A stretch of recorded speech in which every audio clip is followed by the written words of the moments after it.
All right, hi, my name is Sara Curdie and I am from Hope House.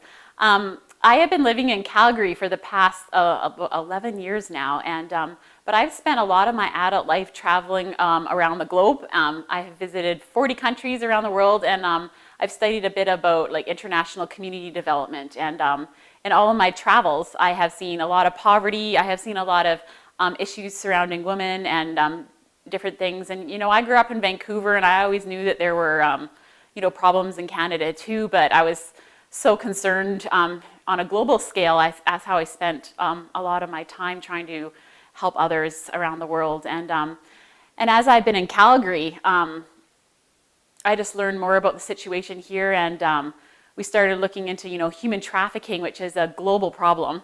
And so we're like, well, how do we rescue victims, and how do we build homes to get them out of these situations? How do we stop the perpetrators of it? And as we started to look more into the issues surrounding, what causes human trafficking? And oh my goodness, there's actually human trafficking in Canada and through Calgary, and we are starting to see more instances of it in the paper, of girls getting rescued, and even men being rescued from trafficking as slave labor in farms in Alberta. And so we're like, what causes this situation where people are being used as commodities, and especially women? What part of our culture enables this to happen?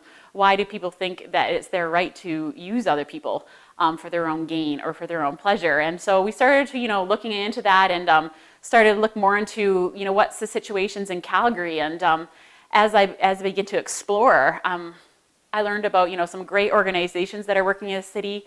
But as you begin to explore and actually open your eyes, you begin to see under the glossy layer, like Calgary is a thriving, fantastic city, but there's this dirty underlevel that's invisible. And as you start to dig and look at the problems, I was shocked at situations that people are in our city, especially women, where there is no help available for them. And I start hearing stories about women fleeing domestic violence, and all the shelters are full, and there's no room for them. And it breaks my heart, because I'm like, how can this happen in Calgary, one of the wealthiest cities in Canada, that we don't have enough solutions for women who are in situations where it's completely untenable and unsafe for them, and they see no hope for their situations, no way out, and no one willing to care or listen. And I'm not saying that there's nothing available. There are some great organizations working, but they're so full and overcapacitated, and we don't have near enough available. And so as we look more and more into these situations, we realize, especially for women on their own with children, or who may be pregnant, there is very little available in the city. There are right now 8 maternity beds available for women in crisis who are pregnant. And so as I looked into this, and I'm like, I've always liked the idea of being a global citizen, and that we're not just our own country or our own person. And so as I've transplanted myself from Vancouver to Calgary, I always look at, how am I a member of the community of Calgary, and what does community mean? And so I start asking myself hard questions. Well, Sara, now you know about the problems in Calgary. Now you know about some of the walls that women are facing trying to get out of their present circumstances. And so is that something that I'm just saying, okay, well, maybe I'll donate some money to an organization, or maybe I'll volunteer once a month?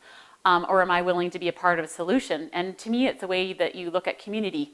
And community to me is more than just the neighborhood you live in, but as a community in Calgary, how do we want the quality of life to be for every person who calls Calgary home? And I really believe that when we help each other succeed, then you'll see Calgary be the kind of city it can be. And it's not just every man for himself. And so if we can get out of our mindsets where it's all about our own security and our own success, and start to look at the ones that don't have the options that we do, and think, you know what, I can be a part of that. I can be a part of helping. And sometimes we think we're unqualified. And so I'm looking at this Hope House. It's a project that we're developing. And can I be really honest? I don't know what I'm doing. But I see that there is a massive need out there, and I can't not do anything. And so I think if we're all willing to play our part and say, you know what, I have skills, I have knowledge, I have resource, and I'm wanting to be a part of the solution, then we can actually see Calgary become the kind of city it can be, where where everyone has a chance to have a successful life, however you may define success. And for me, that means that you're not looked at as unequal and that you're not invisible, but that you have opportunity to get educated, to have a family, to have a job, and to have a safe place to live where you're not exploited, where you're not abused, and where you're not taken advantage of, and that you're not alone. I think, to me, that's the biggest part of community, that people should not be alone, and that they should be able to look to their right and to their left and see people willing to walk alongside them to help